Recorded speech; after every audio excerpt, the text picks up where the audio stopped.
Restart now. Uh, just give me a second. All right. We discussed on the layering and aggregation briefly. I know that you have been learning this stuff on the design course as well, but I just wanted to highlight in terms of troubleshooting and for the isolation of failure domain perspective.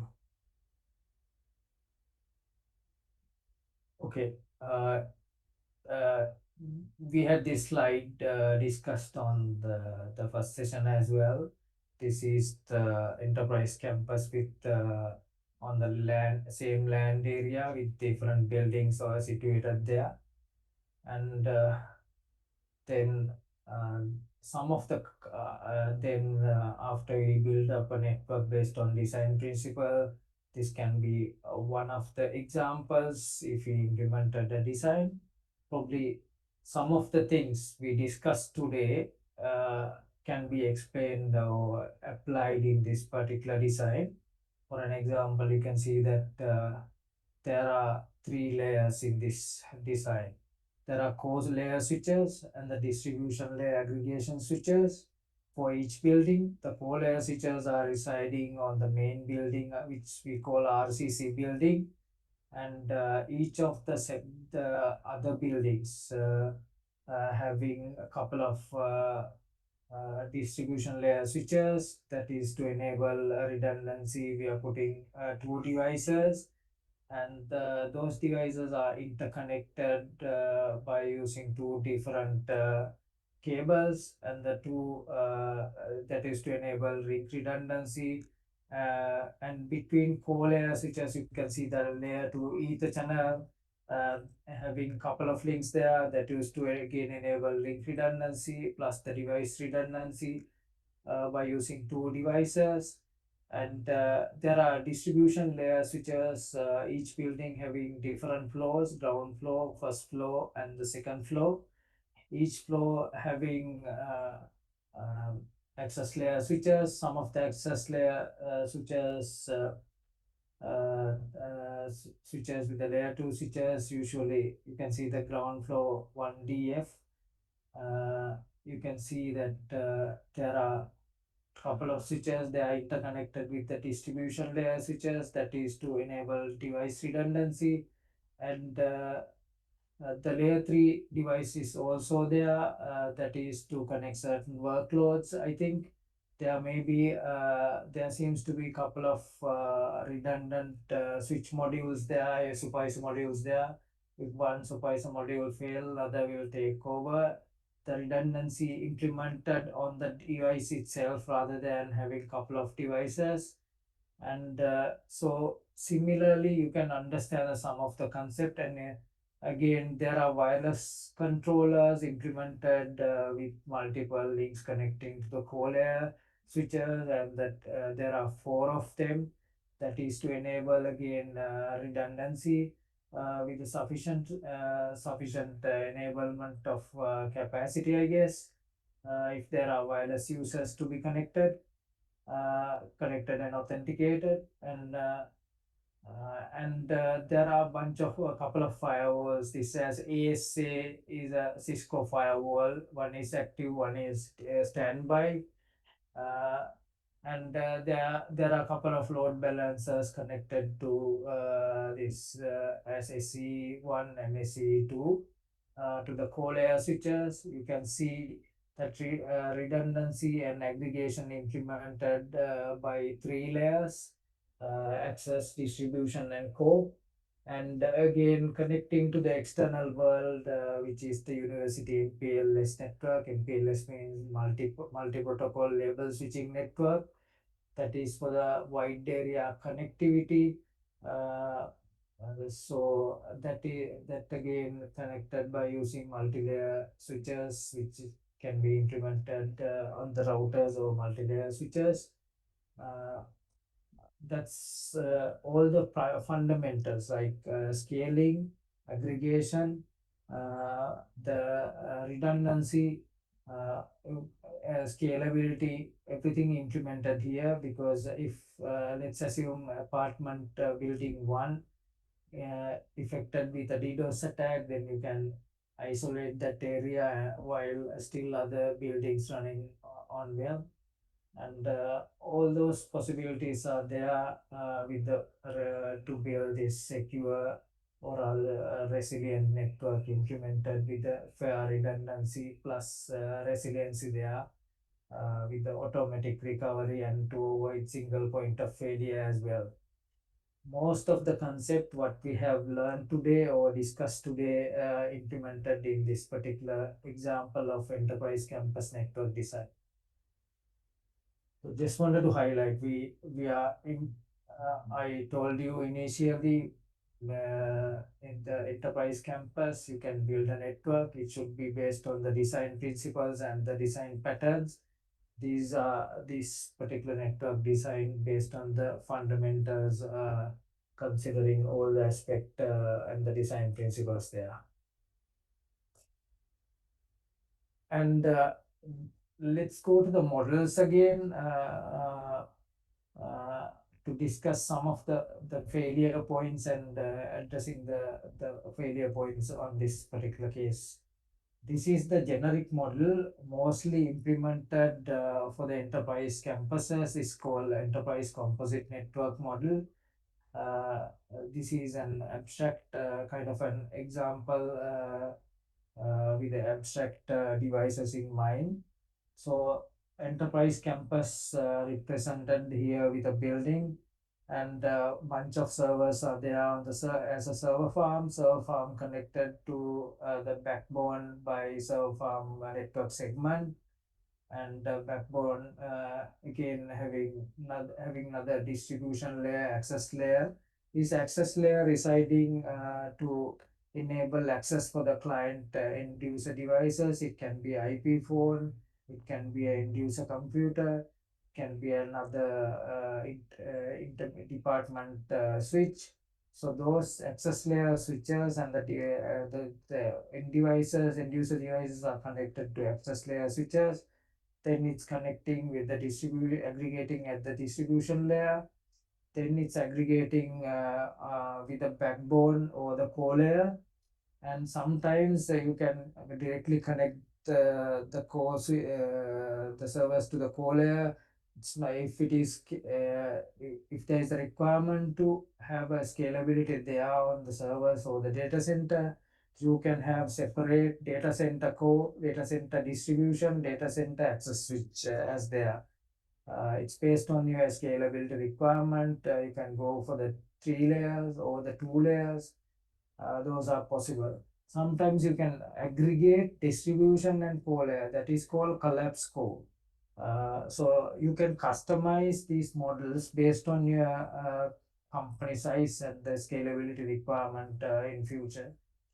And the management, network management or the device management should be a centralized location, which can be an NOC, network operation center. You need to have the network management port interconnected by a separate management network. So it's connected with the access layer, distribution layer, backbone or the core layer. All the layers or blocks are connected there in the enterprise campus. And there is something called edge distribution you can implement, which is your enterprise campus local area network uh, bridging, connecting with the enterprise edge, which is connecting to the service provider edge, which means before going into the external world, you have another aggregation point as a edge distribution. You can have another blocks there. If you have an e-commerce application running, which are mission critical, and you are running on the 24/7, you can have connectivity with the two ISPs, ISP1 and ISP2 with the cross connections. And if the internal end users need to be use the internet, then you can use another block to connect with the two ISPs with the redundancy there, ISP redundancy. And it is again connected to the edge distribution. And then if the remote end users are there, you can enable the VPN layer for the VPN connectivity, and that's again connected with the edge distribution rather than directly connecting with the backbone layer or the distribution layer, which is to avoid the failure domain isolation again.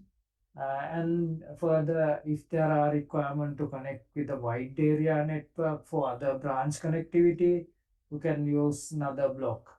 So this is a kind of a very high level design high level design to represent the enterprise composite network model. You can isolate areas of the network based on its purpose, not only limiting to the core and distribution and access three layers. It is possible to the separate other domains, likewise in this enterprise edge block, different blocks aggregated on the enterprise edge distribution. That is a separation from the external world by adding another layer of switches, which is called enterprise edge distribution. Okay, these are the models we are considering in terms of resilience designing. You can customize this as based on your scalability requirement. You don't need to have all the layers, all the blocks in the model. You can sometimes you can merge some of the blocks can be omitted as well. This is a kind of a scalable model. And I just need to remind you on the separation of isolation of domain we discussed on the VLAN. So multi-layer switches are perfect requirement to separate the VLAN, because multi-layer switches are not only layer 2 switches of the OSI model, those having the routing capability. Multi-layer switches have switch processor, which is on the layer 2, and the route processor as well. So that's the beauty of multi-layer switches.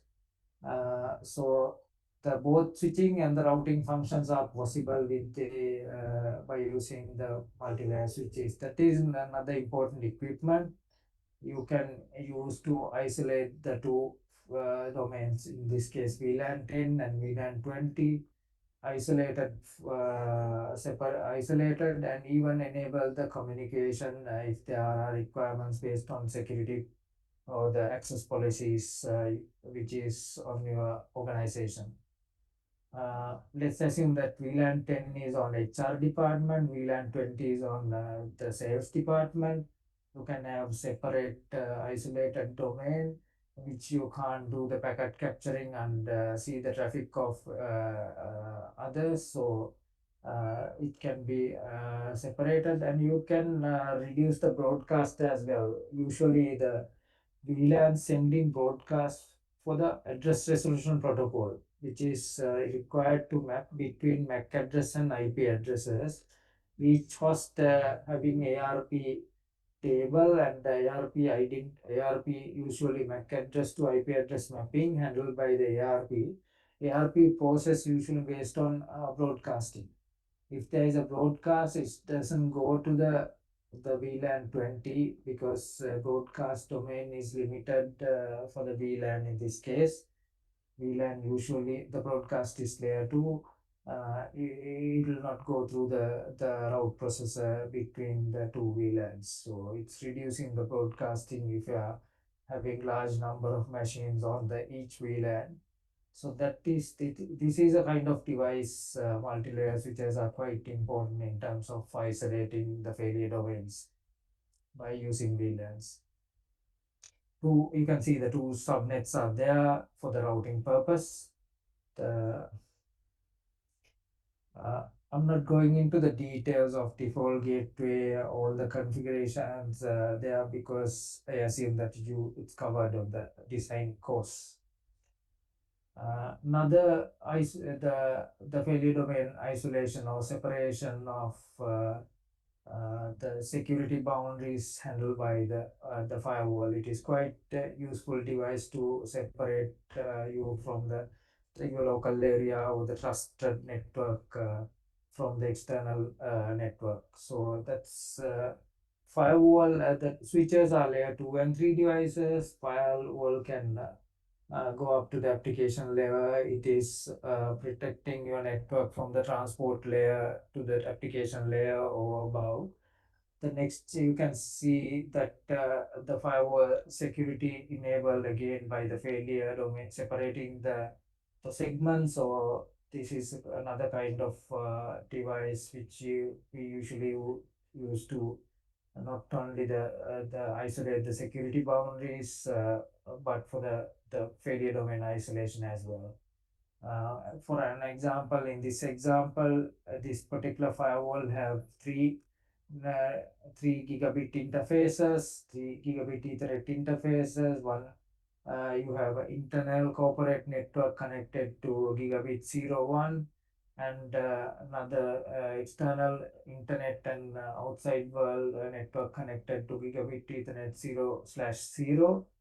And most trusted is inside and security level assumed as 100. Most untrusted network is internet connected network, a firewall connected to the wide area network or edge router connecting to the internet. And security level is 0, and that is the most untrusted network. And the most trusted is internal. Then there is another intermediary zone which we call demilitarized zone, and it is connecting, you are hosting your front end servers there. If any of the external users coming accessing your device, accessing any of your applications or services, usually it's coming from the outside zone, and firewall routing it to the demilitarized zone servers, which are the front end servers. Then front end servers getting access to the inside the real hosting servers and providing outputs. So those are the intermediate, those are the that is the segment having intermediate security level, which is security 50, which is in between 0 to 100. That's called demilitarized zone. So you can isolate the failure domain by the firewall security. Not only the purpose is not only uh, the trust boundary, but again, automatically the failure domain isolation is there, separating each segment of network at the upper layers as well. Uh, uh, I haven't included a slide, but I just wanted to tell you that there are next generation, these, the traditional firewalling, usually the block your TCP or the TCP IP ports, the port addresses and IP addresses, and the blocking the ports or the whitelisting the ports or IP addresses is the usual mechanism used in the traditional firewalls, but modern day next generation of firewalls are having the capability of uh, not only isolating IP addresses or the ports, those are running based on the concept called the application ID. For an example, let's say you have a requirement to enable Facebook for your internal users, but due to bandwidth constraints, you don't want to play the videos hosted on the Facebook. So therefore, you can access Facebook all the contents, but you're limiting the video play within the Facebook is possible, because this is that is not possible on the previous day of the firewall security methods. Now it is possible even in the same application, the video content prohibited, but other content access possible. That is by using a concept called application ID, which is the idea introduced by a company called F5, which is famous for the load balancers. So next gen firewalls are quite capable of those the complex blocking or complex restrictions as well, which is impossible with the previous day for traditional firewalls. Uh, that is quite important to get understanding in terms of next gen firewalls.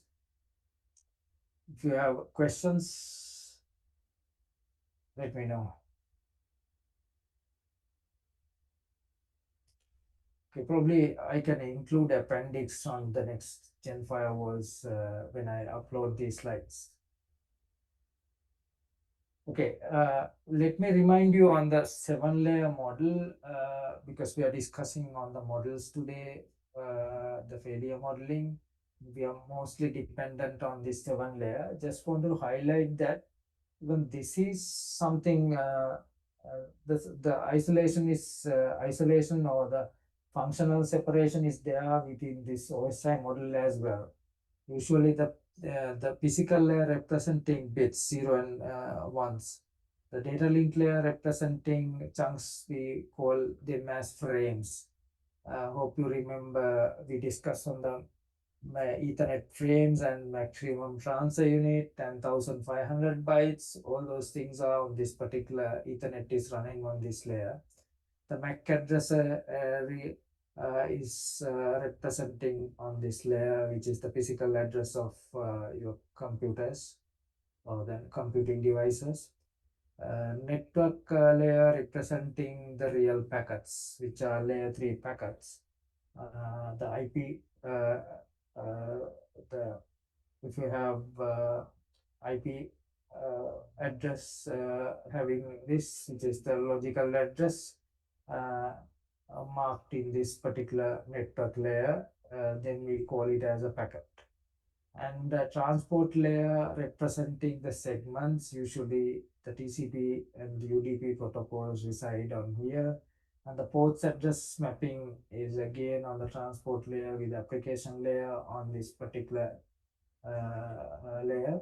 And we usually call those packets or those data chunks on the transport layer as segments. Then upper layer we usually call stream or block.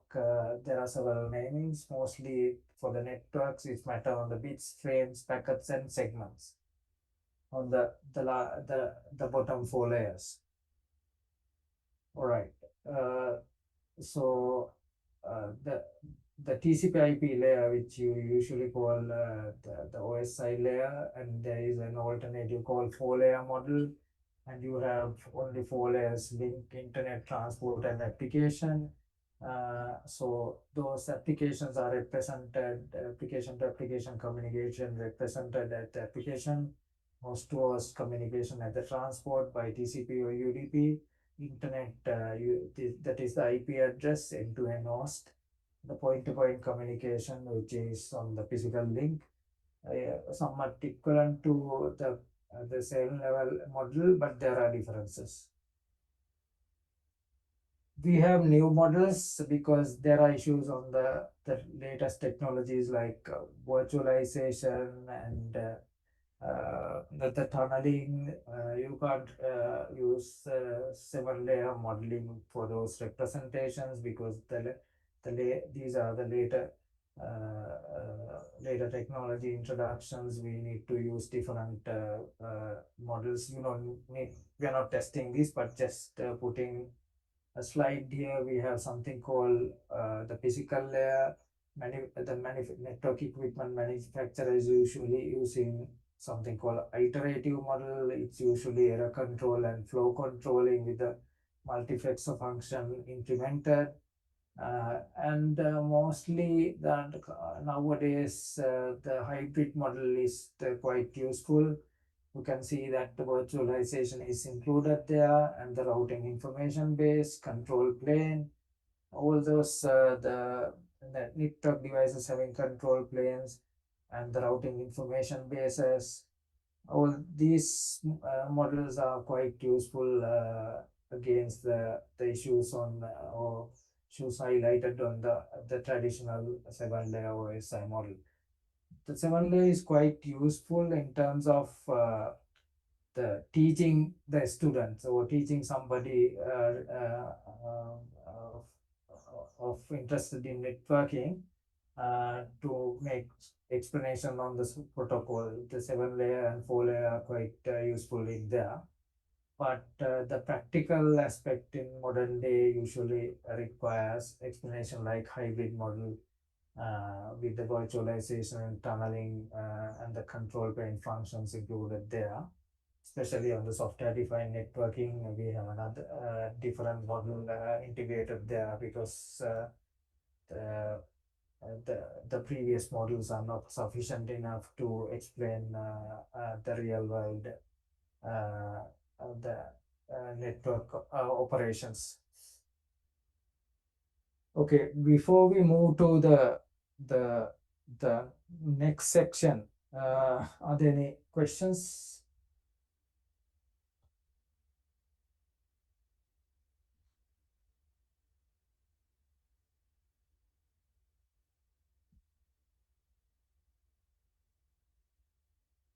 Okay, let's move to the spanning tree architecture.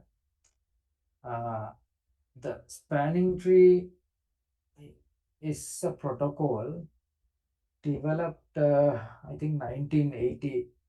Somebody named Radia Perlman, who was a PhD student at the time. Her thesis, PhD thesis, uh, developed based on developed or intended to have loop avoidance protocol for the network devices. So she built an algorithm. This is called a spanning tree to avoid the loops, and that's the best practice. Still, we are using this technique, spanning tree for all the switches, almost all the switches other than the data center switches in the modern day. Usually enterprise campus, almost all the switches by default enable with the spanning tree to avoid uh, the the traffic loops which may occur, and uh, the network may unusable if there is a the loop built on the network. So by default enabled spanning tree, they are from the 1980s to up to today. That is why it's quite useful to learn and understand. Yeah, because this is it's not sufficient to understand how your physical network device connected each other with the redundancy. This is a logical component built on top of switch operating system or switch control plane. So the previously what we have learned on the this diagram, usually you can see the physical aspect and how each network device interconnected and how they are cable with the redundant methods and avoid single point of failure. But logical aspect is quite important, as you see on the VLANs. VLAN is a logical construct. You need to create on VLAN on the US switches and separate certain ports for VLAN, assign separate ports for VLAN 10 and other ports for VLAN 220. You can if you there by default there is no inter VLAN communication. You need to enable routing if you need to communicate. Kind of a logical configurations are necessary.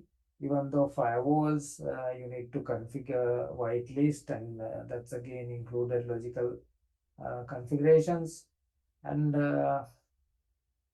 this spanning tree is again quite important protocol in terms of loop avoidance, and automatically it's a kind of complex protocol. Now there are several variants of this protocol. If you are implementing, building your network, you need to have knowledge in terms of spanning tree architecture and how it's operate and how we can troubleshoot it. But I'm mostly covering in this section the fundamentals. So let me explain you why spanning tree is important and how it built. You can see that the switches can have this is named under spanning tree. So usually you can see a normal tree, and tree has a root and the spanning of branches. These branches are not interconnected. It's just spanning. There is no interconnection between these branches. If you can see, it is the normal tree structure. The same structure following in the spanning tree protocol as well. It has a if you have a bunch of switches interconnected to then automatically it's forming, even you can configure as well for your customization. It's you are assigning or automatically assigning a root switch. Then that root switch connected, even if you are connected with a multiple physical links, the logically most of the links are disabled and only few links enabled to create the structure, the tree structure.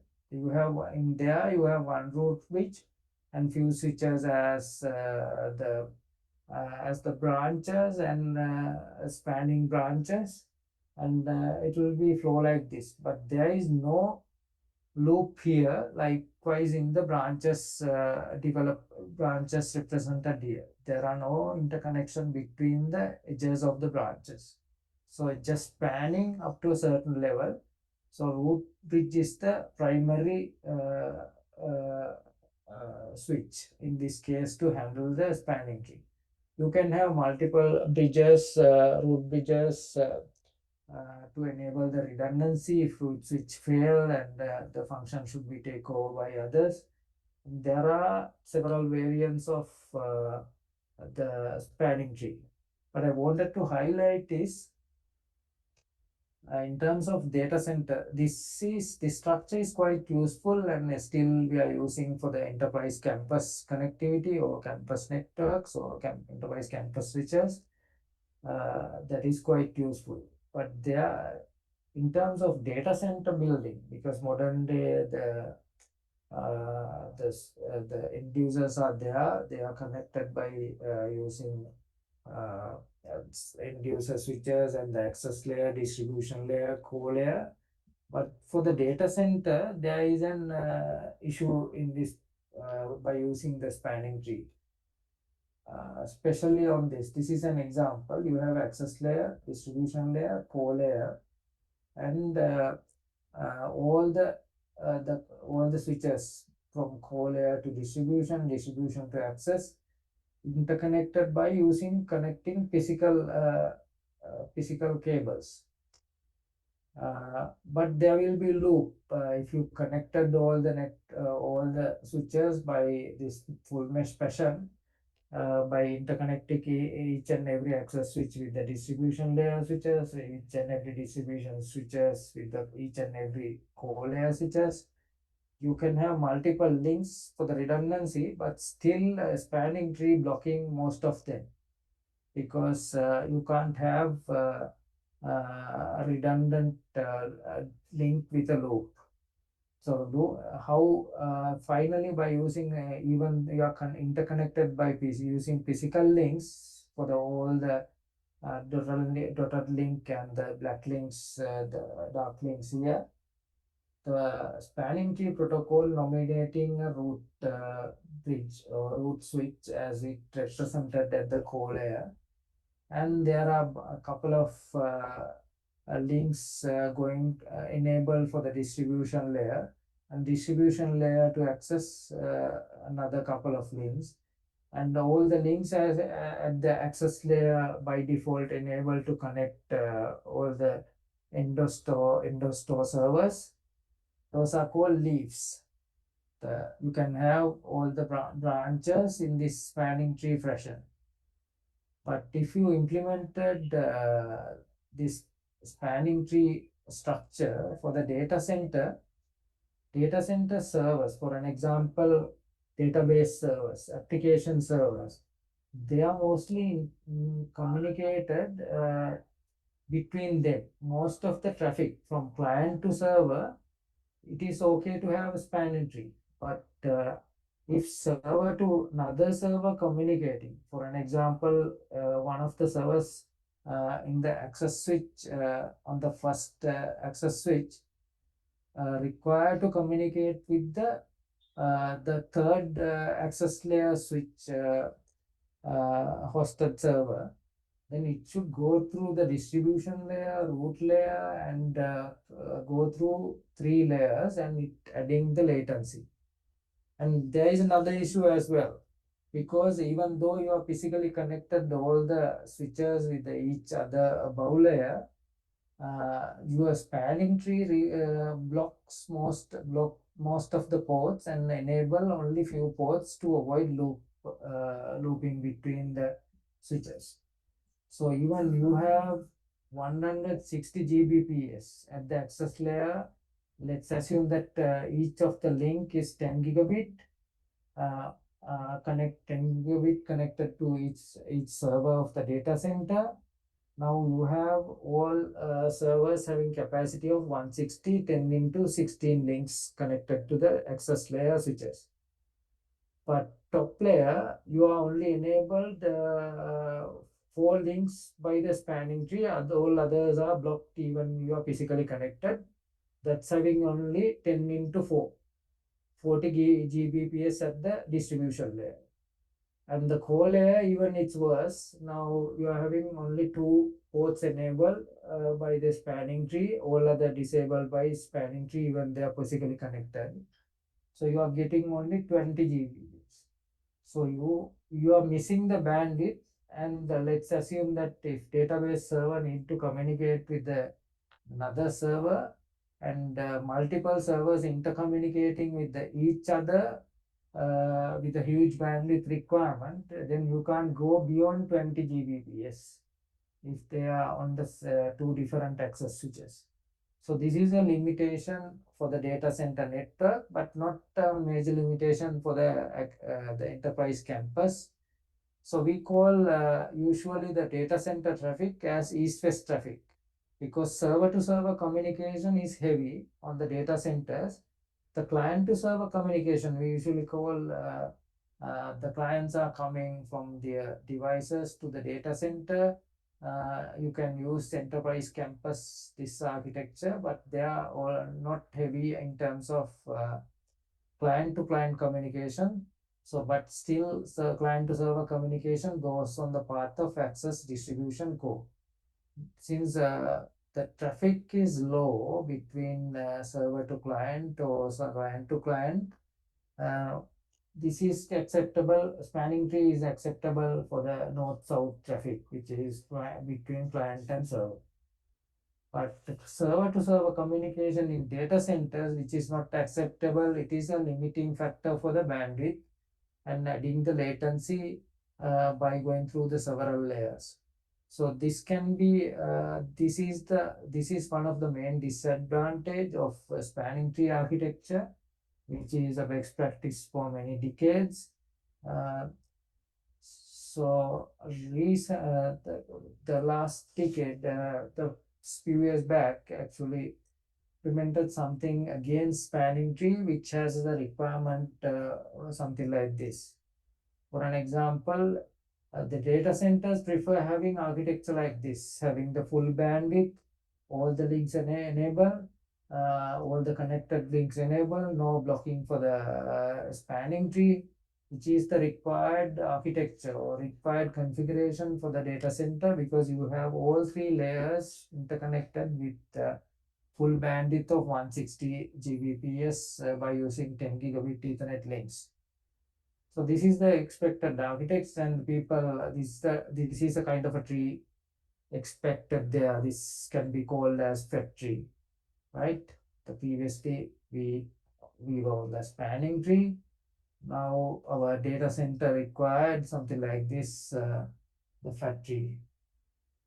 Actually, there is new architecture called FET tree. So this is how it's connected. You have a spine layer of switches, all are interconnected with the sleeve switches. That is model is called factory, alternatively called as spine leaf architecture. This is how usually the modern, there are several factory architectures, but one of these the spine leaf architecture, when you're designing a modern data center network, it's better to follow the factory architectures rather than using spanning tree architecture. So spanning tree require a lot of troubleshooting, and all the aspects are there. So probably we can cover that in some of the aspects later. So this is the difference between the factory and the spanning tree architecture, which is traditional. So you can consider there is a clear demarcation now between the data center network and the enterprise campus network. Data center segment can be built considering the scalability of spine leaf architecture, which is a blocker, which is previously blocker by using spanning tree. Our modern data centers are built with a fat tree or the spine leaf architecture. These are some of the reference books. So, any questions before we end this particular section and go to the session 6? I put few slides into the spanning tree on spanning tree algorithm founder for probably ladies. Ladies can be proud of Stadia Perlman. She was the one who has invented spanning tree protocol, and still we are using it after 3 decades, I guess, 4 decades. And I included additional slides on the modeling for you to get further understanding of the protocol stack. And we discussed some of this is the TCP/IP model mapping with the protocols mapping with the TCP/IP protocols mapping with the 7-layer OSI model. You can see that data link, the data link layer and the physical layer having parts of Ethernet protocol and address resolution protocol, dynamic host configuration protocol, which is providing the IP addresses, and address resolution protocol is for the MAC address to IP address mapping. And those are on the data link layer. The network layer having internet protocol, which is part of the TCP/IP, and transport layer and session layer sharing the TCP transmission control protocol, which is for the reliable communication, reliable unicast communication.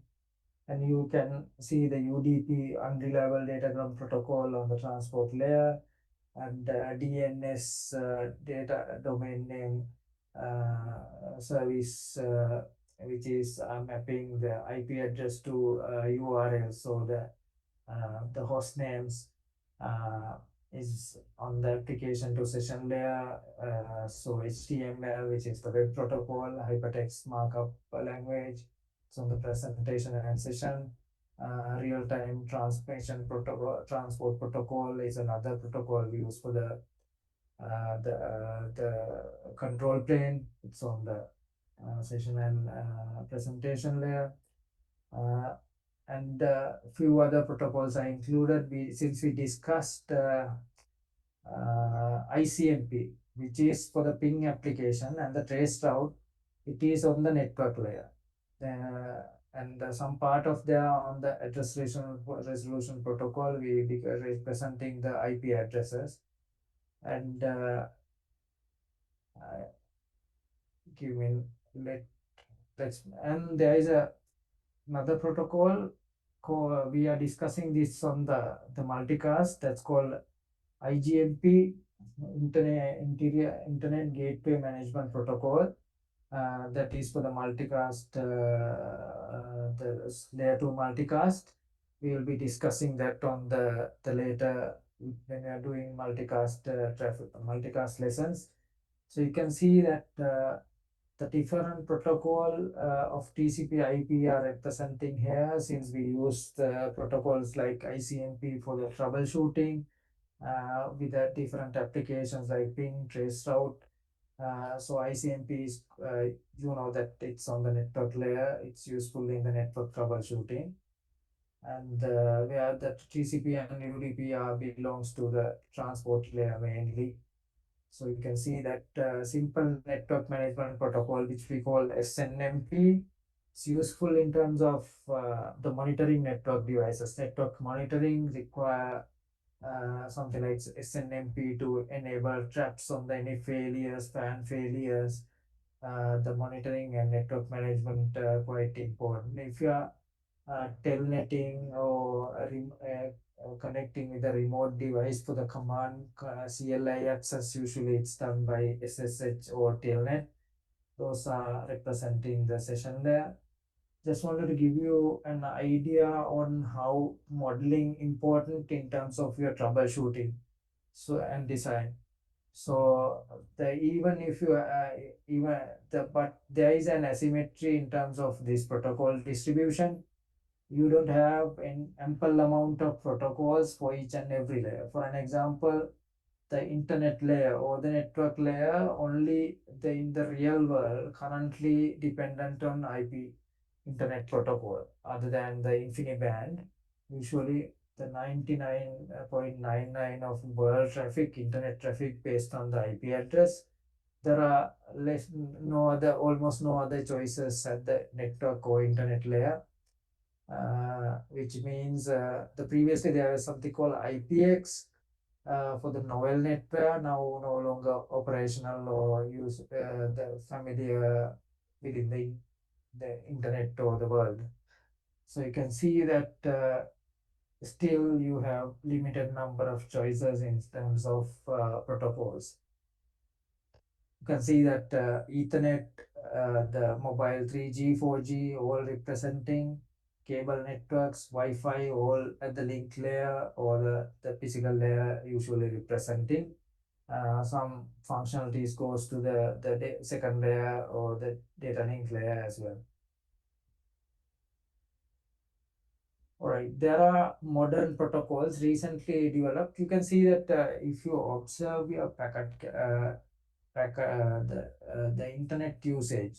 This is an example I took from my home usage. One of the day, you can see that heavy use in the quick IETF protocol. This quick is a new protocol developed by Google, and it is something quite useful in terms of bandwidth utilization. It is optimized and somewhat secure, the secure as well, can implement security by TLS. So this quick is quite useful protocol when you are implementing security expecting secure applications to be secure. You can see that my highest usage in one of the days is on quick. So you can see that these are mainly on the Google applications or the other world class, the Facebook, YouTube, and almost even there is separate identification for the YouTube and Facebook. Some of the most of the functions based on Google are now on quick protocol. Just put you and reference to understand it's beyond the TCP/IP route now, but it's there is a dependency on this. So I just added for your additional reading. We are not testing these on your final examination or the assignments. Okay, let's start the second session on today. The session 6, I will cover as much as possible. So we have been covering on the aspect of scaling, aggregation, reliability, resiliency, and redundancy under the major topic of network troubleshooting fundamentals. You should have this understanding, these models, how they implemented when you are troubleshooting. So finally, we will be conclude. I'm trying to conclude as much as possible on the failure modeling today. So if there are pending sections, we can cover it on the next lecture, on the next week. The failure modeling quite important in terms of understanding, considering the troubleshooting aspect and the failure scenarios. So unintended or intended failures need to be addressed on and plan for the failures when you are designing.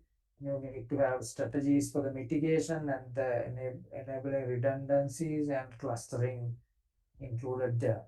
So this is for mostly targeting the enterprise networks, but there will be clustering aspects on the redundancy and clustering aspects on the data center network as well. So the failure modeling usually comes with the identifying potential failures in a network. So you need to understand if you have a network, whether greenfield or new building a new network or already having a network. So you need to understand the failure points in the network because those are the critical points you need to address. It's not everywhere you are working on, but mostly understanding the hotspots of failures are important when you are planning for the troubleshooting. Aims to uh, and this particular understanding of the failure points aiming to predict, isolate, mitigate failures before they impact the system. So you need you while understanding the network, if you have a view on the failure points, then you can predict the potential failures. If there is a failure when you are troubleshooting, you can isolate certain segments by using failure points. And you can plan for the mitigation of failures by understanding the failure points. The network failure modeling involves understanding how failures can propagate through the network and assessing their potential impact. Let's say there is a failure point, even that failure point impacting, or it can be cascading to this your known segment or several segments. Assessing the potential impact is important to address the failures.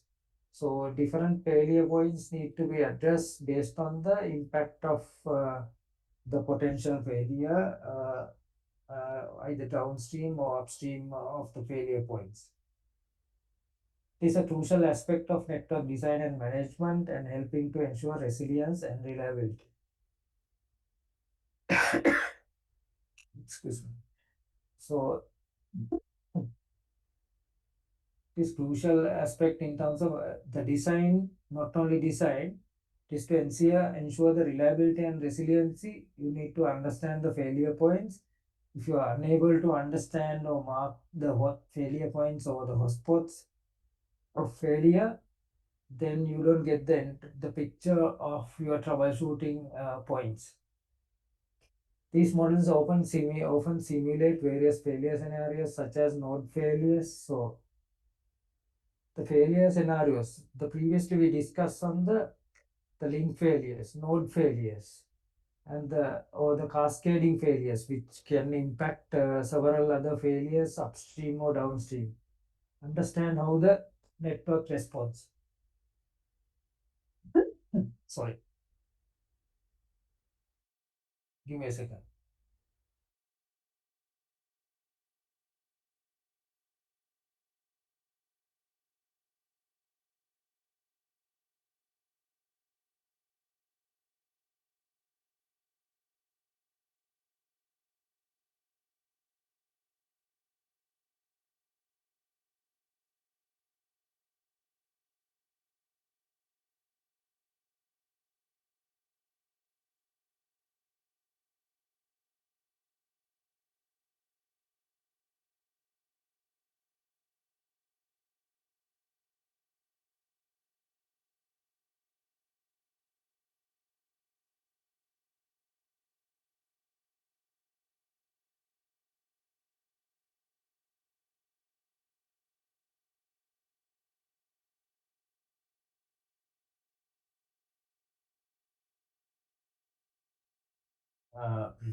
I'm sorry. The failure modeling, then you need to adjust on the node failure or the network device failures or the link failures, the cascading failures to understand the network response on those failures. So I'm just taking an example of software defined networking. Usually, I explain you that in the control plane, data plane, and the separation of control plane and data plane. The software defined network having something called controller, which is having the end devices, which are just forwarding devices, forwarding switches. The controller is the one who pushing the configurations and the commanding to these end devices. Uh, I've been talking to you something called open flow protocol. which is to communicate between controller and the end switches or end devices, and network devices. So this is an example of failure modeling in terms of perspective of software-defined networking.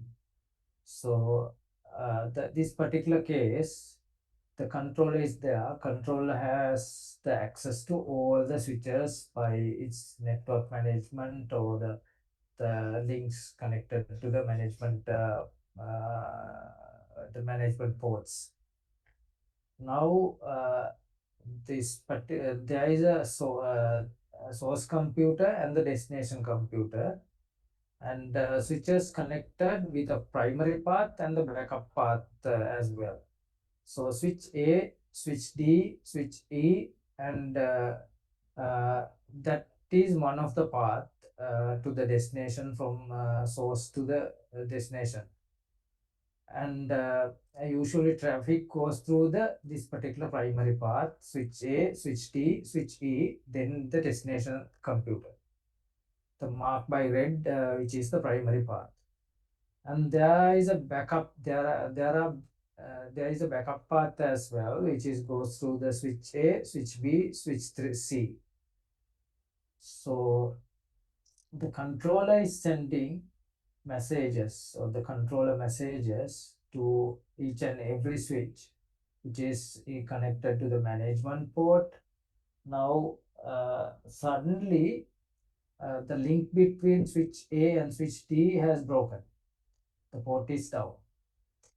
Now switch A sending by using the management port to the controller, the port is down, right? Or the OF means open flow message, the protocol communication between the controller and the switch is the open flow. Open flow for port down message will be sending from the switch A to the controller. Now controller has the holistic view because the primary path is this. Now the primary path between switch and switch D interrupted and primary path impacted. Based on the controller information, it's commanding to have the secondary path. Now it's providing another message which is based on the blue color arrow, sending another message to switch A to use the path on the switch A to switch B rather than using that. It's sending another message, not only the switch A, it's sending to the switch B as well, and switch C as well. All three switches are now in line and ready to forward the traffic on the considering the failure on the primary path. That is the secondary. Now things are forwarding through the secondary path. So when you are configuring the software defined networking by using this open pro controller, you are planning for the failure scenarios and instructing your controller to prepare for these the failure scenarios. That is the failure modeling you can do even without the software defined networking. When you are designing, you need to enable this redundant link and automatic failover, automatic path migration. Those things can be planned by configuring each and every device on the traditional. But software defined networking, you just need to provide those instructions beforehand on the central device. That's the only difference. But failure modeling can be done on the traditional switches by programming each and every switch control plane separately, or by in the modern day software defining network, just to configure, provide instruction and program the controller to handle these failure scenarios. That is one of the example by using software defined network. Okay, this is called a reactive approach. This approach is mainly based on the open flow port down message sent by switch A. I explained it in detail, but you can go through. I'm not going through the details, just for your reference how the OpenFlow working in the software defined network on the above scenario.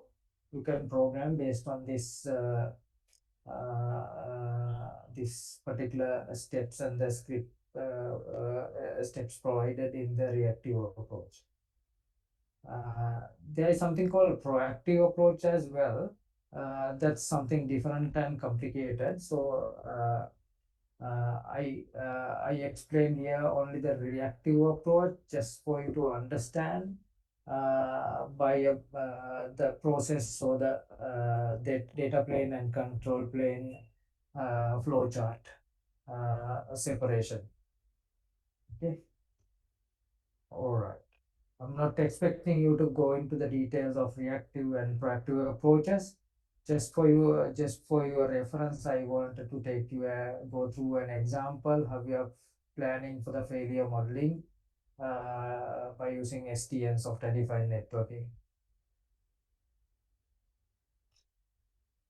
Okay. All right. Then let's go to the failure domain concept. What we discussed previously, a segment of network. The failure domain is segment of network where a failure can occur without affecting the rest of the system. So previously we discussed uh, of one of the VLANs or one of the zones uh, the fail by DDoS attack or any other attack, you can isolate that area and troubleshoot and fix it separately rather than impacting others. This is usually helps contain the faults within the particular area only, not propagating others and limit the blast radius of incidents. Uh, so this is a common technique used in not only in the networking and the real world as well. If you are limiting the blast on a control the area rather than impacting the other areas, it's quite important when you are planning the separating the area. That's why we need separation, impacting rather than creating large networks. That's why we need to build them large network which interconnecting each and everything. We need to segment them based on the failure domain idea of isolating the failures. That is quite important even in the troubleshooting and the designing. All the aspects need to be considered this failure domain isolation or failure domain concept. The isolation techniques, you can do it by network segmentation, like implementing a separate VLAN, or you can have redundant link and devices to isolate certain areas, and you can cluster and high availability setups can be implemented by active configuration, but one failure not impacting the entire design or the redundant component can be implemented. So the diagram here, so let's say you have something, you have your IT system, so the industrial system built with a physical plant, which means you have racks in the data center and the cable, and you are putting power in there, and you need to have a geographical area, then you need to provide power to all the devices, and the network is there on top of that with the cables and the network devices. Then you have the compute devices interconnected through the network. Then you deployed applications on the computing devices. Uh, so if any of these components fail, we discussed this in the hardware and software failure section on the last week. So any of the network layer failed, still you can't run your applications and the business will not function. Even if there's an entire power failure, still you are impacted. The physical plant impacted with an earthquake or natural disaster, then all other impacted. Even your compute devices impacted due to a virus or the DDoS attack, then all the applications are impacted there. So any of the layer impacting in this case having the total failure or total failure condition. So this can be avoided by having multiple data centers on different geographic areas. So those are different failure domains. So if one failed on the DC one, yes, you can understand everything failed there, but you are more you will be cut over to the secondary DR. So if there is a failure there as well, you have another DR, which is the DC3. Can likewise you can plan for the multiple DRs or the disaster recovery sites or multiple data centers in this case, and the cloud is by default planned on the different data centers and the different regional data centers. Um so this is kind of a failure, the way of isolating the failures and transferring the functional to other areas or the other data centers are quite capable. You can cluster anything on the DC as well to enable high availability. If one component fail, then other redundant component will take all the functionality there, assuming the failure. So this is how we define the failure domain.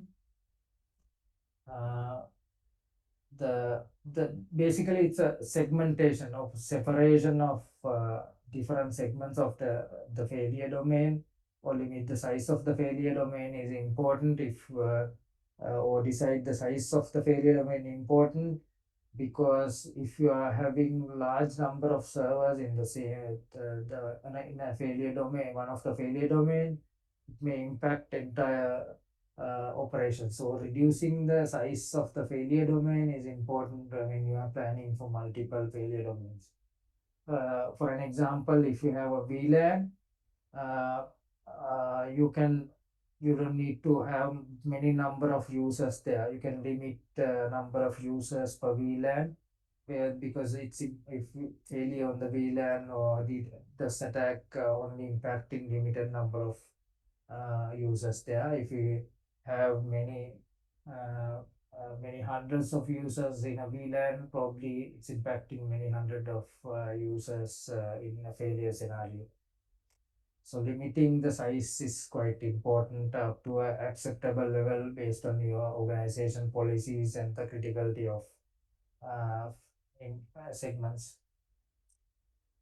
And a failure domain is the area of network that is impacted when a critical device or network service experiences problem. Failure domain is the area that is impacting without impacting the larger areas. The function of the domain that will fail will determine the impact of the failure domain.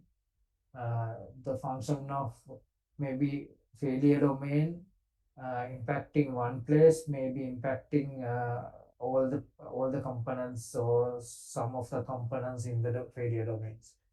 Use redundant links and reliable enterprise class equipment to minimize the disruption. The redundant link can avoid link redundancy.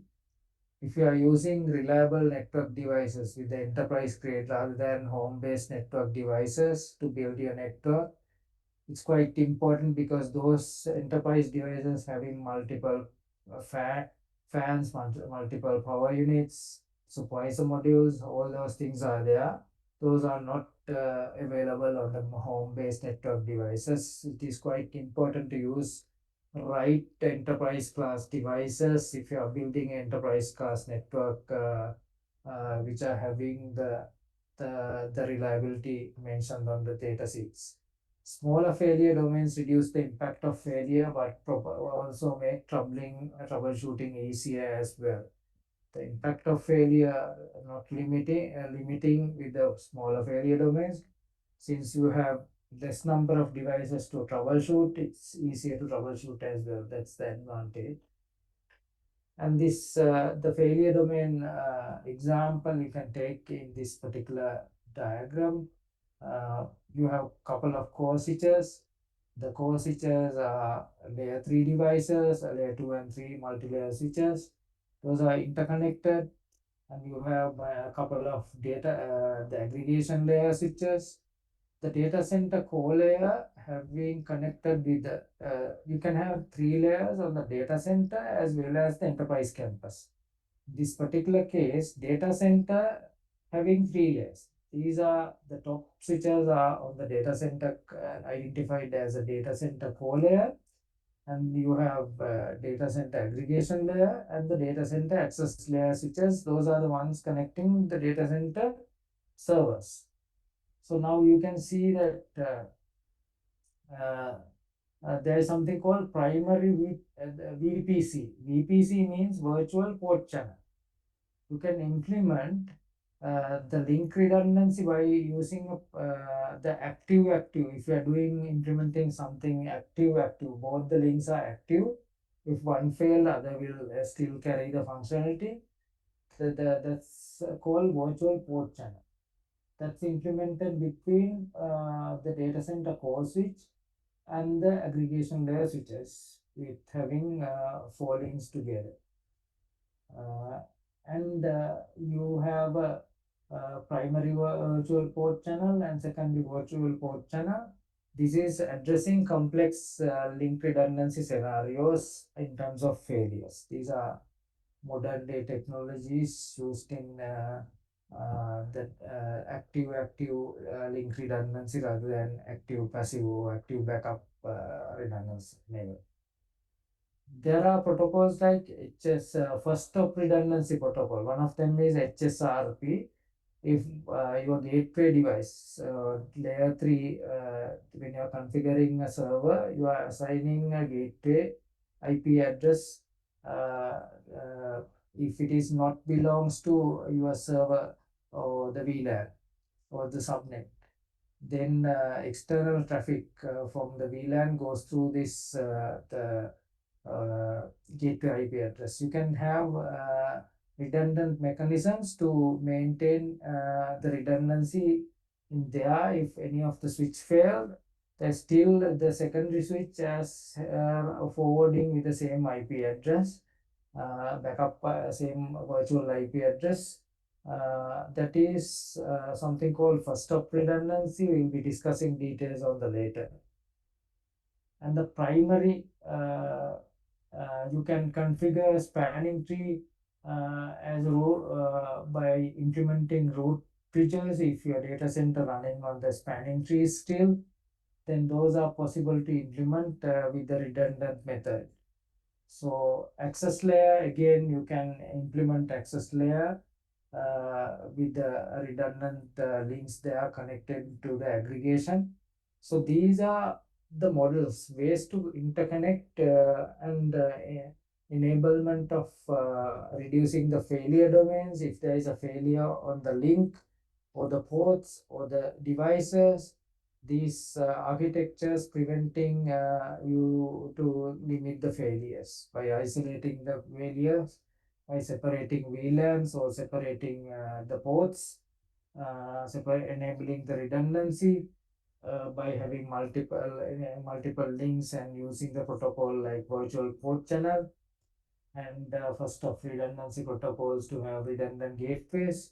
It's automatically taking over the functionality by the secondary device and the configuration, because just having another device doesn't make sense. You need to configure it properly to enable the redundancy in case of failure. So this is an implementation of failure domain concept by using the different protocols of the control layer. So failure domain isolation example is, we can discuss the examples with the different use cases. So let's start from the top. 2 switches with the stations attached. let's assume that you have you have two different departments. One is HR department, one is sales department. HR department having switch A and three different computers connected, which is a separate network. We can call that as a network A. And the isolated another network is on switch B, and we can call it as network B. They are not interconnected. So the sales department working on separately on the network B, and the HR department working on the switch network A separately. There is no interconnection between them, two isolated networks. So whatever happened on the switch A not propagating to the impact into the switch B.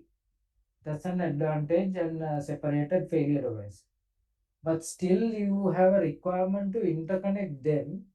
Uh, uh, so what you can do is you can have a single switch uh, to interconnect both by creating two separate VLANs and enable it's somewhat similar to this, but you can enable inter-VLAN routing between these two departments. So rather than having two separate networks, you have a business requirement to interconnect the network A with the network B for the intercommunication between applications or sharing of data. So then you can go for the single network with station from A and B attached together on a single switch. So now you can interconnect, but if anything, and separated by two VLANs, if anything happen on the VLAN A, not impacting VLAN B because there is no intercommunication implemented here. So if you need to intercommunicate, you need to enable routing. You are having layer 2 switch and still the same by having single switch separated by two VLANs. But let's say you have limited space now. Some of you you have some of the HR department sitting with the marketing department due to the space constraint, but they need to have access to the network. So you can have a couple of switches there. If you are expanding the two network, you can interconnect by having a trunk link, and still you can communicate between the stations on the first switch A, with the all the participant on the VLAN, because you span the VLAN by using trunk link, because VLAN created on the both the switches on the bottom diagram, and you can see the trunk link between to communicate by the both the VLAN traffic between the switches. So now you can intercommunicate between the switches, and still you can isolate the failure domain by extended VLAN. Still you can't communicate between VLAN A and B because those are separated, and inter VLAN routing not enabled because these switches are not supporting in layer 3 functionality or routing. There are no route processes. So isolation is possible based on the requirement, and it's quite possible with the virtualization as well by creating VLANs. Not you don't need to have physical separation, but still possible with the virtual separation based on your the business requirement or department requirement.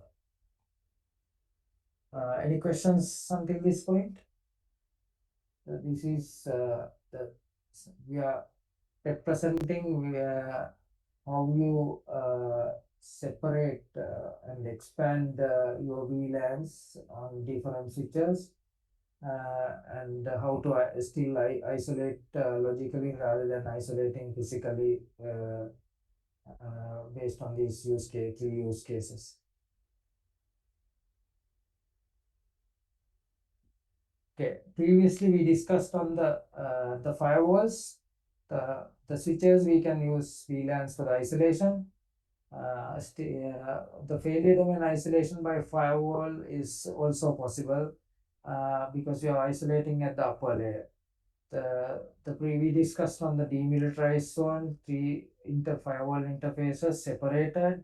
The enterprise network has the highest, its own trust boundary with the highest security and the most highest trusted, most untrusted internet connected through the router, and the intermediary demilitarized zone is there for the front end servers for the external connectivity. And it is also possible to do without a firewall. If you have a couple of routers, one router connecting to the enterprise network, another router connecting to the internet, and you can have a demilitarized zone switch to connect front-end servers. So both are possible with this. You can block, uh, just excuse me.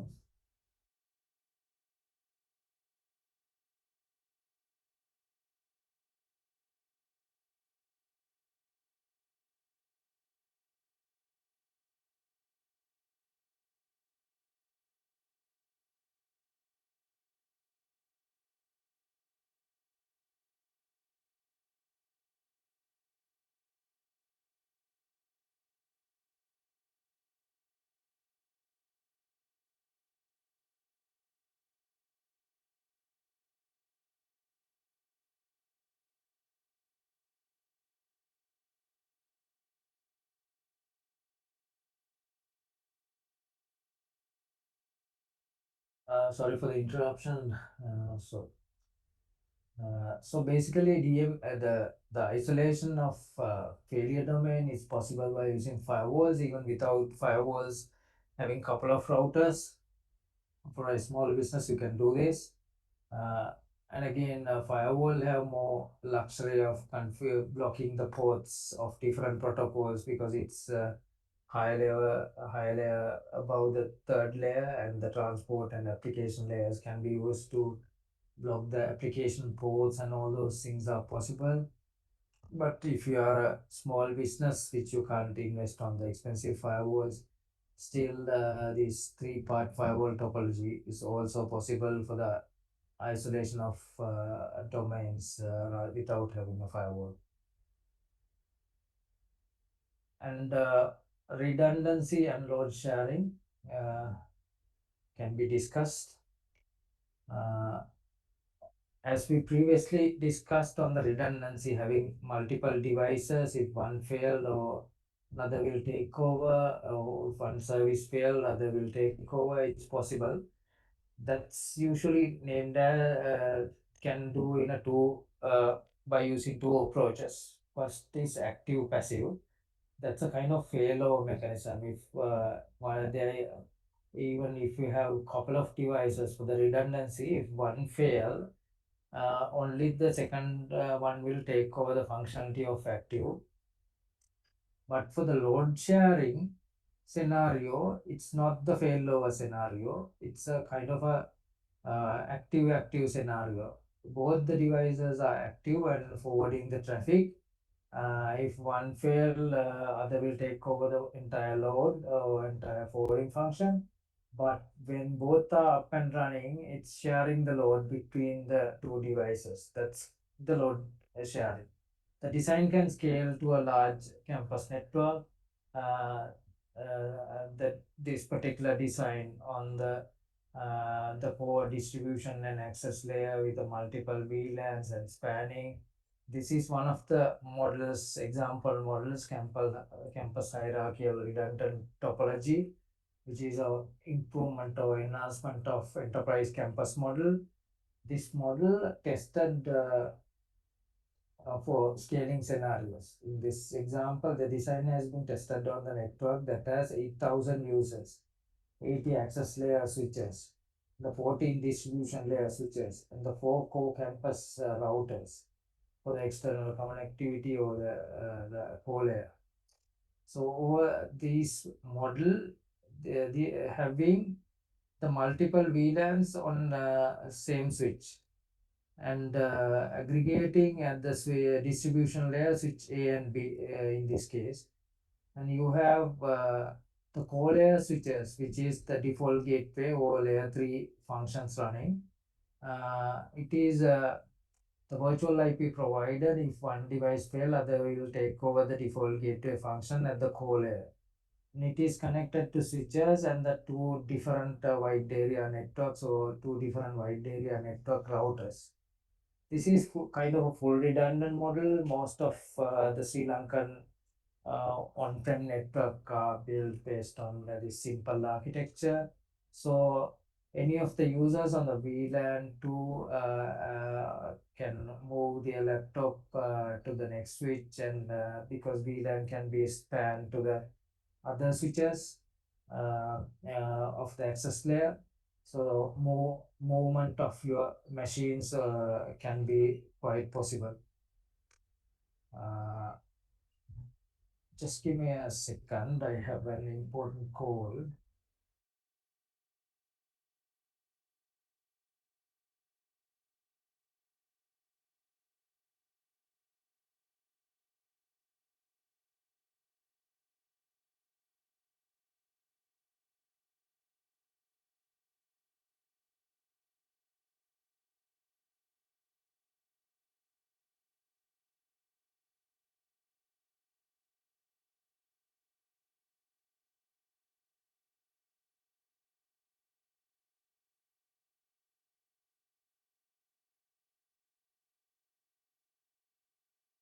I'm sorry, there are several interruptions, so let's start.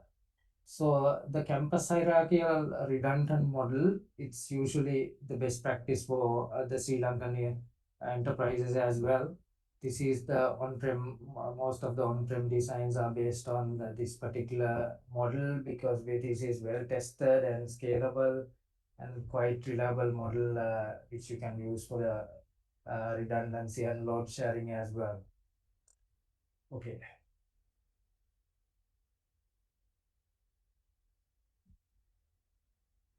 Let's go to the idea of default gateway uh,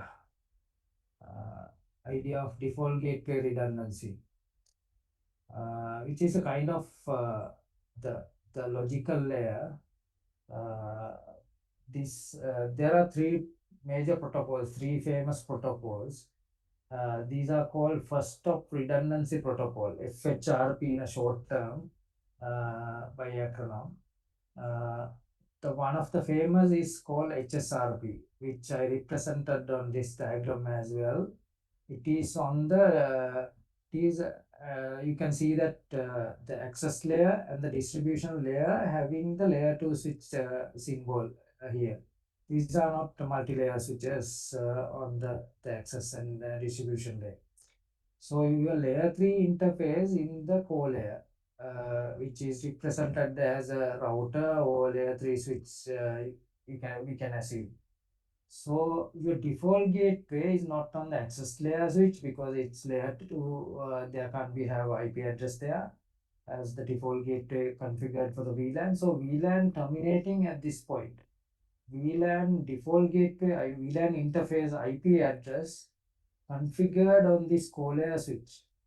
So when you are configuring the redundancy, let's say you configure your default gateway IP address on the servers or the computer here. You know that when you are configuring your laptop, server, or any computer, you are configuring a static IP address for that, or you are getting IP address from the DHCP server, which is dynamic configuration protocol, and you are assigned with the IP address with a subnet mask to separate the IP network address and the host address. So you are in this particular subnet represented by the subnet mask separation, the host address. You are getting a subnet IP address uh, for your VLAN or the subnet. That's in, then you can communicate within your VLAN because within the same subnet there is no requirement for default gateway if you are communicating within the same subnet of servers or computers. But if you need to communicate with the external world or access the internet or access the wide area network, anything beyond your subnet address, then you need to configure default gateway on your computer. Otherwise, you can't communicate with any other subnets, external subnets. So in this case, if you are communicating any external subnets or any other subnets, or if you're accessing internet or any other IP address beyond your subnet IP address range, then it should forward to the default gateway. So default gateway need to be configured for these first connected on the access layer switches. So if you configure both same IP address on the both the physical in both the interfaces here, usually you are getting IP conflict. So you can't have same IP address on the same VLAN. It's getting IP conflict. So you need to have two different IP addresses for the redundant devices, and you don't have IP addresses. But then you may have to configure two IP addresses as default gateways, which is usually not designed for that. You can still configure, but it's not kind of automated because you need to do it manually. If you're load balancing, you need to do it manually. But there is a way to do this. The proper way to do this is by using a protocol stack which is based on first of redundancy protocol. There is a famous protocol named HSRP, founded by a company called Cisco, which is the number one networking company. So network equipment vendor. So it is possible to have two virtual IP addresses while having two physical IP addresses on these interfaces. If one of the network device fail, it will automatically take another device will take over the function of default gateway by using the same IP address without having any IP address conflict. So both only one device active at this a particular time. So that's the function of this FHRP protocol. So the first of sorry first of redundancy protocols. So HSRP is a host named as hot standby router protocol.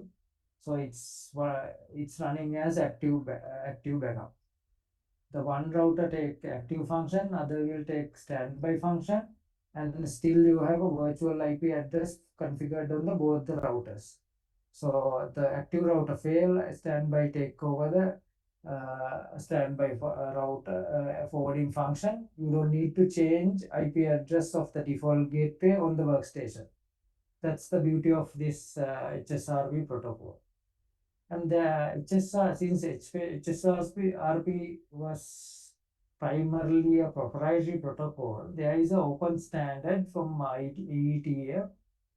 So other network vendors were usually using something called VRRP, which is not a proprietary of Cisco. For an example, if you are configuring Arista switches, you need to use VRRP is the famous. Now it's both are similar. It is running active passive mode, but there is another protocol introduced later, which is called GLBP, Gateway Load Balancing Protocol. It is quite capable of running active. Both the devices are load balancing and forwarding the traffic when both are functioning. If one fail, other will take over the another remaining one will take over the forwarding function of traffic as a default gateway. So these are the functionality of first of redundancy protocol. And so here, since we have few more slides, let me get 10 to 15 minutes to complete the session. So now hope you understand the first of routing protocol, uh, highlighted on the compass hierarchical redundant topology. So you can go, I put up references as well on the standards, because RFC 2338 is the IETF standard for the virtual router redundancy, which is VRRP protocol for the gateway redundancy.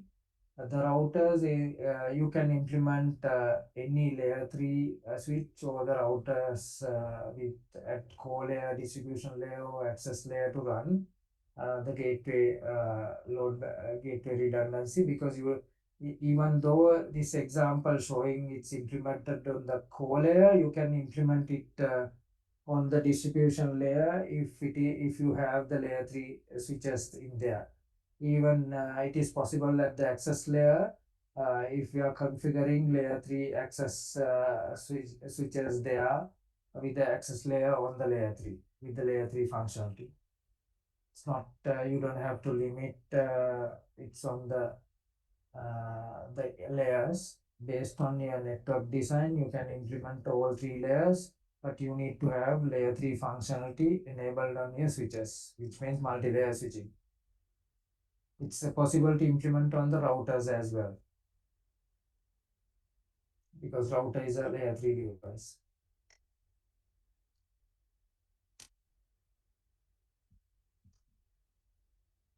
Okay. This gateway redundancy, this can be a question, the common question in most of the final examinations as well as assignments. So it is better to study further on the standby routing protocol and VRRP and the gate GLBP, which is for the first of redundancy implementation.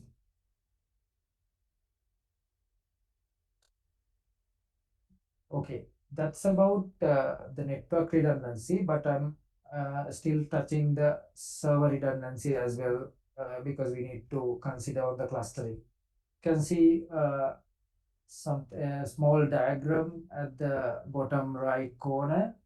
In there, you have intranet connected, which is your local network connecting your host printers and the network devices. All those devices need to access some of the common resources on your data center or the server farm. So those are hosted on the servers. Uh, so one of them failed, if server failed, another server will need to take over functionality. For an example, you can see the database servers, which is for more like Oracle having clusters, something called rack is their clustering method. Uh, Redundant access cluster. I think what rack means.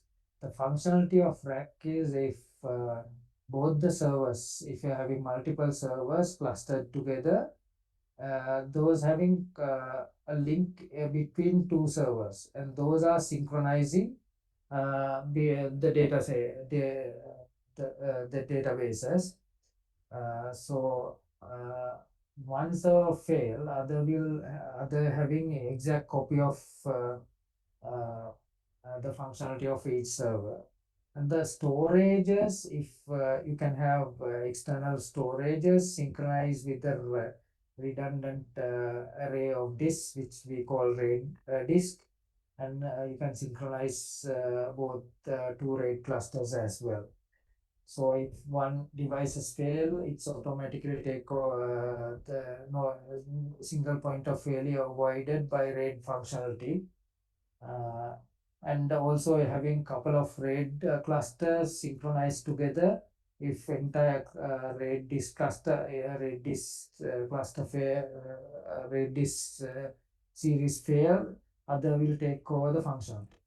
So both storages and servers can have build clusters to enable redundancy at the server level and the storage level, which is important because just implementing redundancy at the network layer may not be sufficient to have entire system to run redundantly. So you can consider when you are designing infrastructure system For your applications, you can consider critical servers functionality, enabling with the multiple servers having configured as clusters.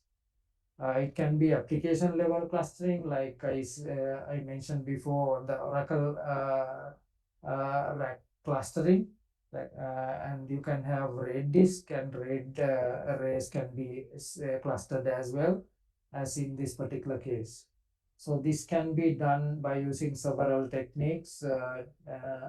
So there can be critical servers like DHCP, DNS servers, or it can be database server. Any of the critical servers or your storage area network can be used for the clustering.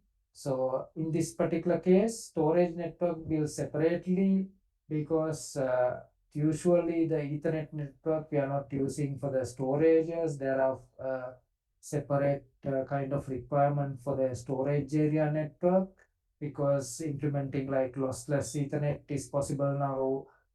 To build the storage area network by using Ethernet is possible, as previously it has been using different technologies like uh, the fiber communication, fiber channel, fiber channel, or SCSI or fiber channel implemented.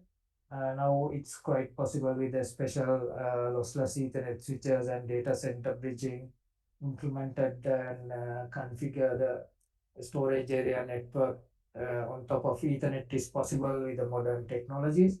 But still, fiber channel techniques are used on the storage area network. So this server clustering is quite important when you are configuring the redundancy on your infrastructure information systems for the IT infrastructure. Okay, just included these slides to show you it's not sufficient to enable redundancy on server on the network. You need to consider the clustering and redundancy of the server infrastructure as well for a smooth run. Lastly, let's discuss bit on the multi-homing of the internet connection. When you can configure your enterprise network having single router connecting to the ISP by using two provided routers implemented on the ISP. For an example, let's say your company having a router for the external connectivity, you need redundancy, link redundancy. So you can have usually ISPs like Sri Lanka Telecom or Dialog may be having provided routers near closer to your organization. So for an example, let's say your organization is belongs to somewhere closer to Nugegoda, you can have one provided router uh, at Nugegoda area from your service provider. You can connect that, and another provided router at somewhere around Telkanda.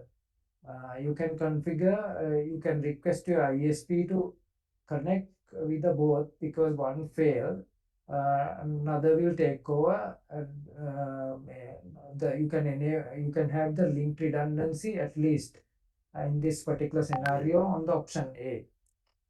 But still single point of failure there on the your enterprise having single router, and you have only single ISP. If ISP network fail, you can still connect with the internet. Yeah, if your enterprise network router fail, still you can't connect, even though you have two links with the two different routers at the service provider side. This has enabled option A, enable only the link redundancy between the ISP and your enterprise campus.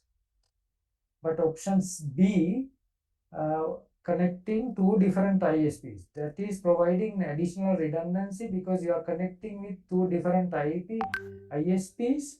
If one ISP network, ISP1 fail, it will go, your internet traffic go through the ISP2. That is the option B, by enhancing the redundancy. Now option C, still you have a single point of failure because you have a single router connecting both the ISPs. If the edge router, this particular enterprise edge router fail, then you have no internet connection, even though you are connected with two different ISPs. And option C, having single ISP, but still you have two routers and two links with the ISP, and you have interconnection between two routers. This example, the New York and Paris having two different routers of your global enterprise and connecting single ISP. Now you have link redundancy and device redundancy. Still you are connected with a single ISP, and ISP fail, you don't have internet connection, but any of devices or link fail, you still have connectivity to the ISP. So even you can go with the option D, and you can connect two devices or two routers with two different ISPs. Now you have the full redundancy. If ISP network fail, another ISP is functioning, so you can forward your traffic through there. And if devices or links fail, you have the redundancy there with the multiple links and multiple devices having used.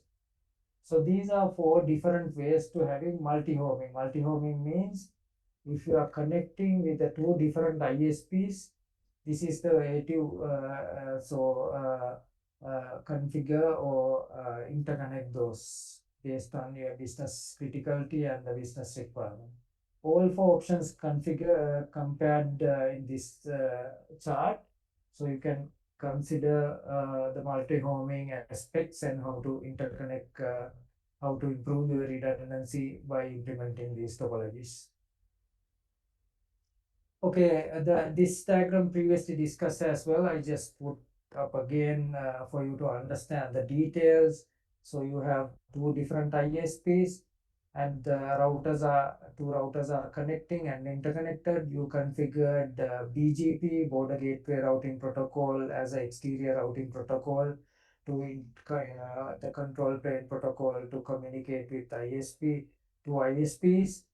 And you have that's on the edge router. You have two couple of firewalls, synchronize the state table for the high availability. If one firewall fails, another will take over, and the fully state table synchronized by using heartbeat cable between that. And you have a net bound. You implemented network address translation on the firewall, so your internal IP is not visible to external parties, because you are implementing network address translation functionality, which is your internal IP translate to external IP communication by using the same firewalls, and the trust boundary created there by the separating the two IP address ranges. And you have a core network layer with the core switches. The core switches interconnected by using couple of links that call peer links.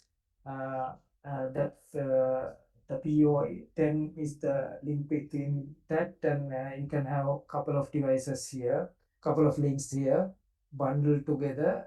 If one link's failure, other link take over, the other physical link take over in this link bundle.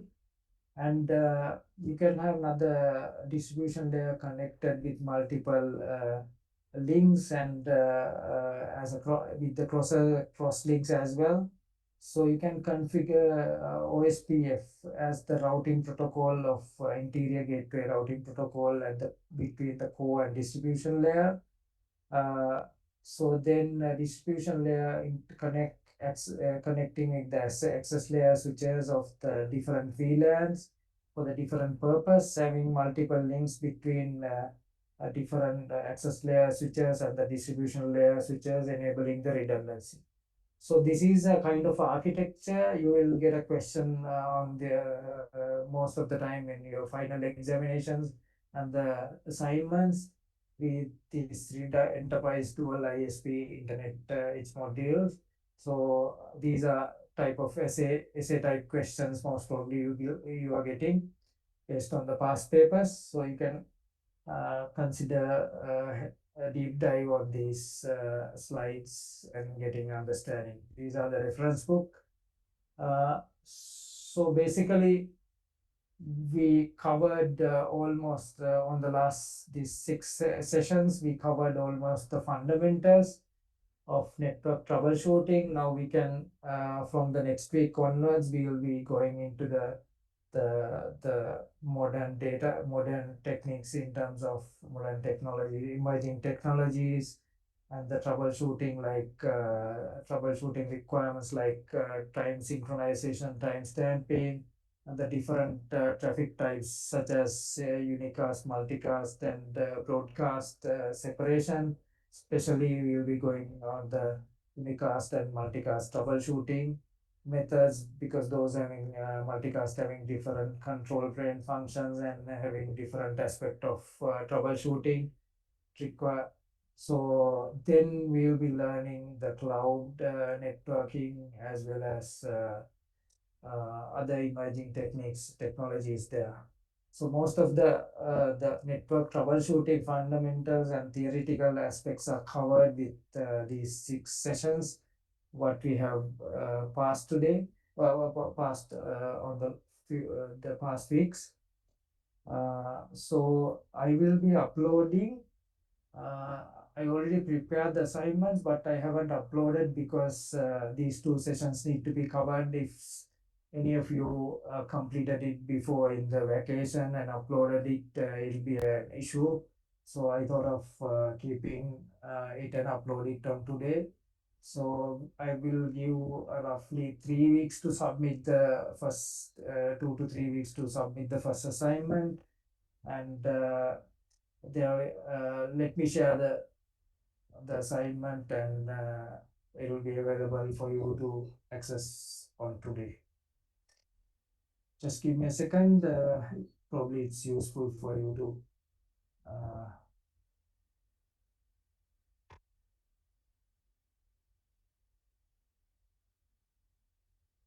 see the assignment before I upload.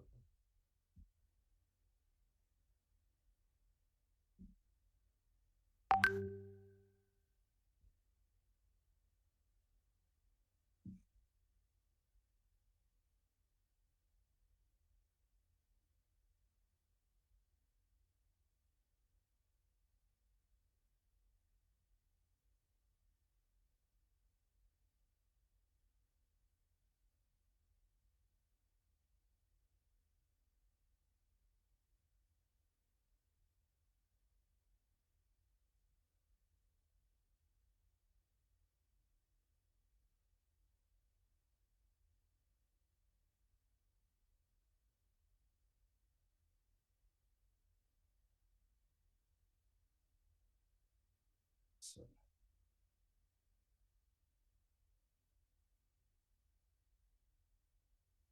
okay, these are the questions, and I marked on the sections. You are getting first questions on the network troubleshooting and life cycle approach, network troubleshooting approaches, what six of them, and network risk management and scaling, network complexity and unintended consequences, different planes and SDN.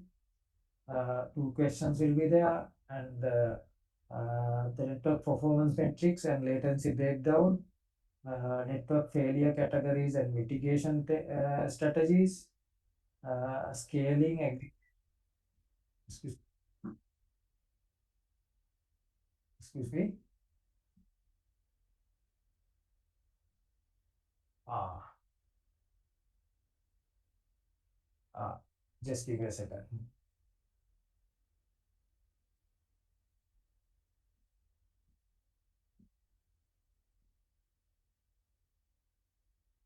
Can you see it now?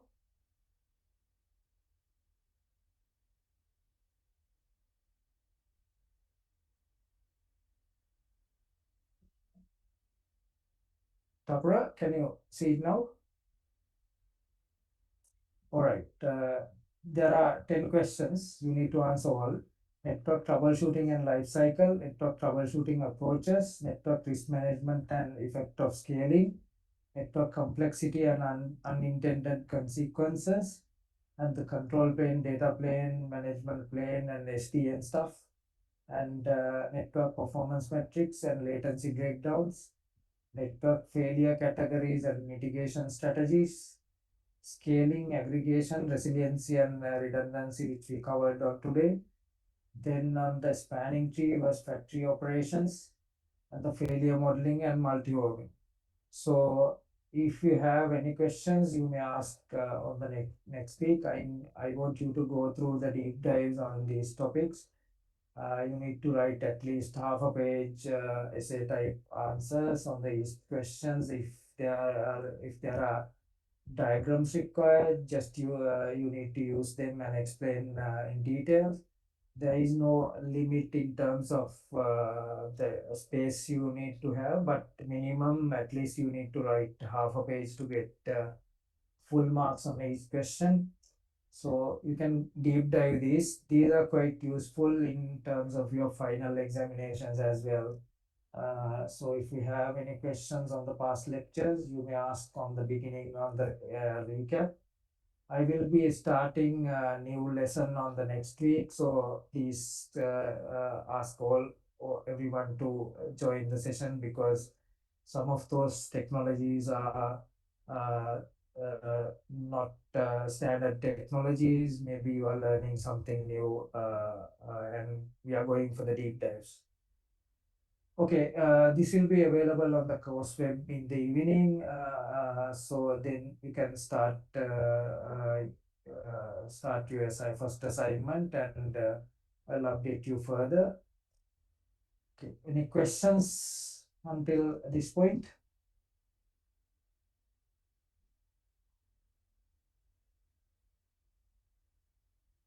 Okay, all right, thank you. Probably we can meet up on the next week, and let me know if there are any questions at the time.